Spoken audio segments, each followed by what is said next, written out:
तो guys present indefinite का जो यूज है वो बहुत ही ज़्यादा यूज होता है प्रेजेंट की आदतों को दिखाने के लिए। आदत जो कि बहुत ही इम्पॉर्टेंट पार्ट है आपके लाइफ का। और प्रेजेंट टेंस में जो आदतें होती हैं गाइस, उसमें आप ध्यान रखिएगा लास्ट में उसके हिंदी वाले वाक्य के लास्ट में ता है, ती है और ते हैं जरूर आता है। मैं रोज 5 बजे उठता हूँ, ये आदत है ना, रोज की आदत है। मैं रोज 2 पेज ऐसे लिखता हूँ, ता हूँ, आया ना गाइस। ये आपके प्रेजेंट टेंस की आदत या प्रेजेंट वक्त की आदत को दिखाता है प्रेजेंट इंडेफिनिट, और ये सबसे बड़ा इसका यूज है ना। मैं रोज उससे फोन पे बात करता हूँ, ता हूँ, तो ये अगेन ता हूँ जो आया ये आदत। तो प्रेजेंट इंडेफिनिट का काम है आपके अभी के आदतों को दिखाने का, है ना। मैं रोज वीडियोस देखता हूँ, मैं रोज ग्रामर की प्रैक्टिस करता हूं, तो ये सब के सब ता हूं या ती है। वह रोज रनिंग के लिए जाती है ना। वे लोग शूटिंग करने जाते हैं। तो इस तरह से आप देखेंगे प्रेजेंट इंडेफिनिट में आदतों का वर्णन किया जाता है, आपकी आदतें दिखाई जाती है। और गाइस लास्ट में ये ता है, ती है और ते हैं करके लाता है। और इसका जो स्ट्रक्चर होता है गाइस, सेंटेंस स्ट्रक्चर, उससे सब्जेक्ट वर्ब का first form.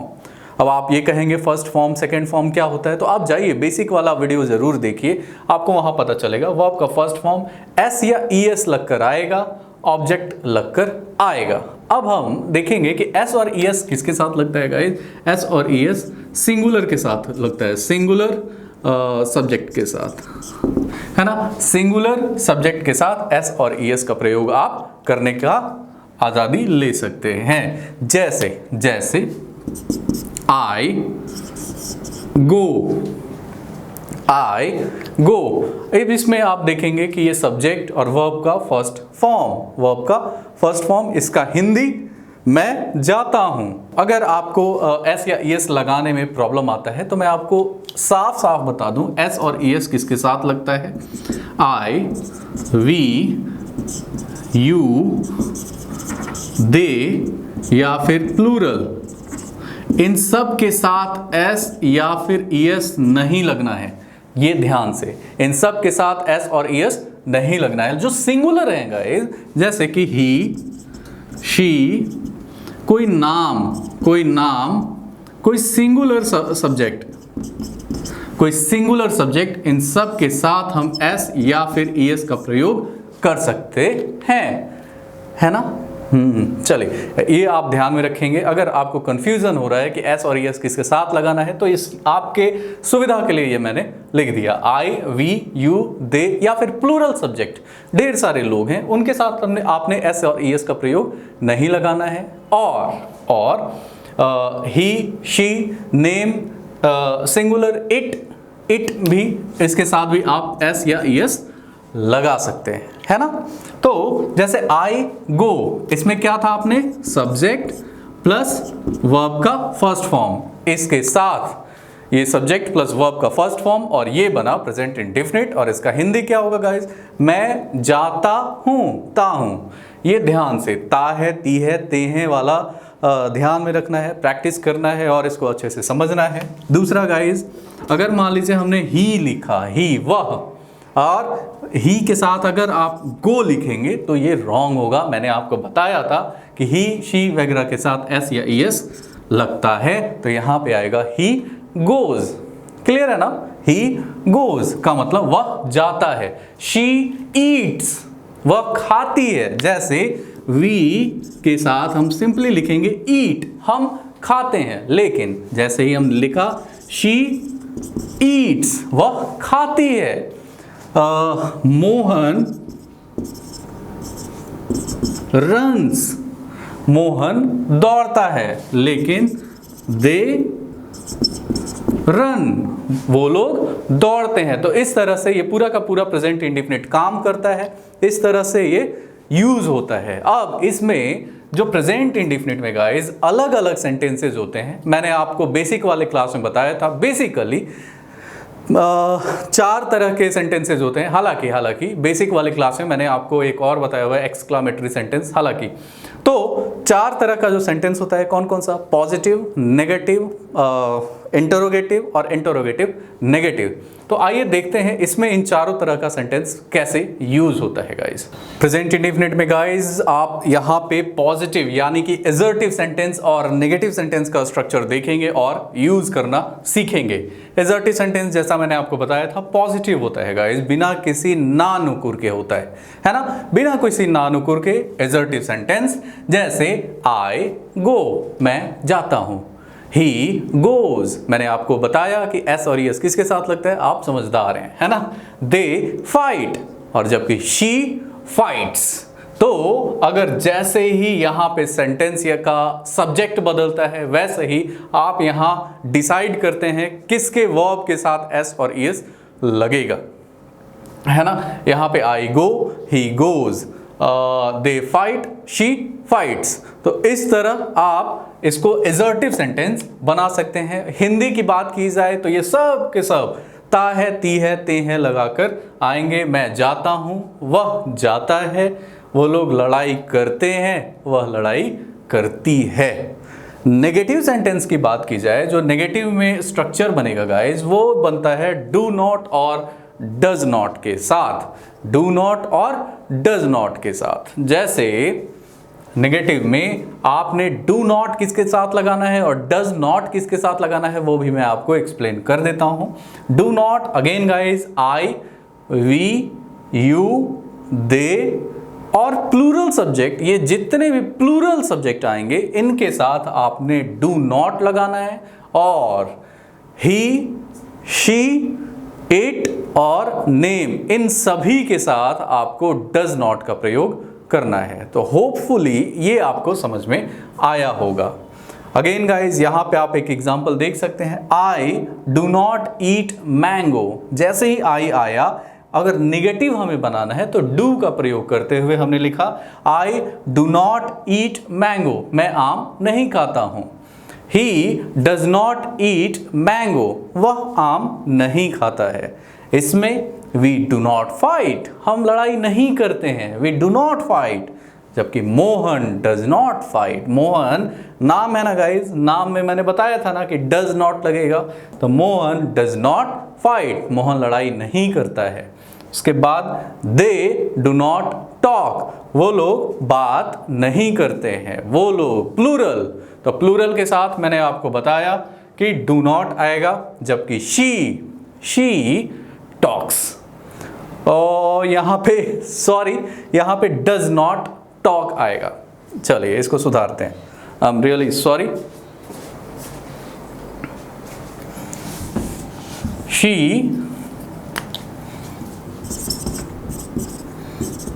Does not talk. तो ये बातों को आपने ध्यान में रखना है। अगर स्ट्रक्चर की बात की जाए गाइस तो एजर्टिव सेंटेंस का जो स्ट्रक्चर होगा वो होगा सब्जेक्ट प्लस वर्ब का फर्स्ट फॉर्म और ऑब्जेक्ट, ये होगा एजर्टिव सेंटेंस का। नेगेटिव सेंटेंस का जो सेंटेंस स्ट्रक्चर होगा गाइस वो होगा सब्जेक्ट प्लस डू नॉट या फिर डज नॉट प्लस वर्ब का फर्स्ट फॉर्म प्लस ऑब्जेक्ट। एक बात को मैं आपको ध्यान में दे दूं कि जैसे ही आप डू नॉट या डज नॉट लगाएंगे वहां पे एस या यस का प्रयोग होना बंद हो जाएगा। अब जैसे यहां पे एक एग्जांपल आपने देखा था, शी के साथ हमने टॉक्स लिखा था। पॉजिटिव सेंटेंस में एस और यस तो लगेगा, एजर्टिव सेंटेंस में एस और यस तो लगेगा, लेकिन जैसे ही आप डू नॉट या डज नॉट लगा देते हैं एस और ईएस वैसे ही गायब हो जाते हैं जैसे सर से बाल, है ना। तो आप इस बात का ध्यान में रखेंगे, जैसे ही डू नॉट डज नॉट आया आपने एस और ईएस गायब कर देना है। Got it. तो गाइस बात करते हैं प्रेजेंट इंडेफिनिट में ही इंटरोगेटिव सेंटेंस कैसे लिखते हैं गाइस, या कैसे पूछा जाता है सवाल, और इसी में हम पढ़ेंगे लास्ट अपना सेंटेंस इंटरोगेटिव नेगेटिव सेंटेंस, जिसमें आप सवाल भी पूछते हैं और नेगेटिव सवाल आप पूछते हैं इसमें। गाइस इंटरोगेटिव का मतलब मैंने सीधा आपसे कहा था सवाल पूछना, है ना। सवाल पूछने को बोलते हैं इंटरोगेटिव या प्रश्नवाची, प्रश्न करना। और इसका एक सबसे बड़ा पहचान होता है सेंटेंस के लास्ट में क्वेश्चन मार्क, सेंटेंस के लास्ट में question mark. Again guys present indefinite में जो सवाल पूछे जाते हैं वो डू और डज की सहायता से पूछे जाते हैं। डू किसके साथ यूज होता है ये मैंने आपको बता दिया है, डज किसके साथ यूज होता है ये भी मैंने आपको बता दिया है।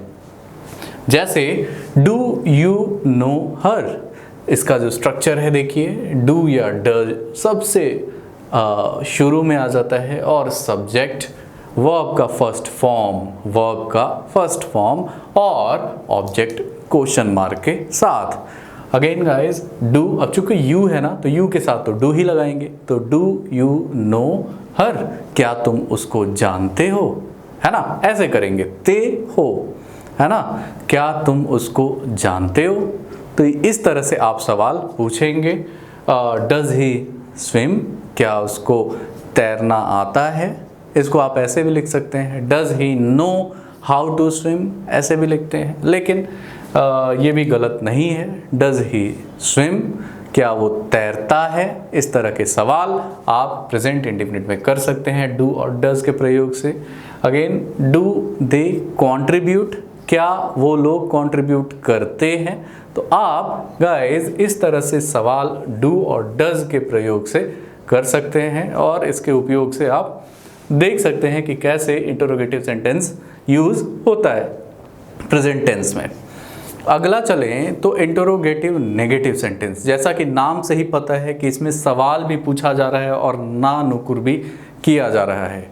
इंटरोगेटिव नेगेटिव सेंटेंस, इसका जो स्ट्रक्चर है गाइस यहाँ पे लिखा हुआ है डू और does based upon subject. Subject कैसा है उस हिसाब से हम या तो डू लगाएंगे या फिर डज, उसके बाद नॉट लगाएंगे, उसके बाद वर्ब का फर्स्ट फॉर्म और उसके बाद ऑब्जेक्ट क्वेश्चन मार्क के साथ। तो गाइस आप इस तरह से इंटरोगेटिव में ना नुकुर कर सकते हैं, सवाल में भी ना लिख सकते हैं। Do I not study hard, सवाल पूछना और ना भी करना, क्या मैं बहुत ही हार्ड स्टडी नहीं करता हूँ, क्या मैं बहुत ही मेहनत से पढ़ाई नहीं करता हूँ, है ना।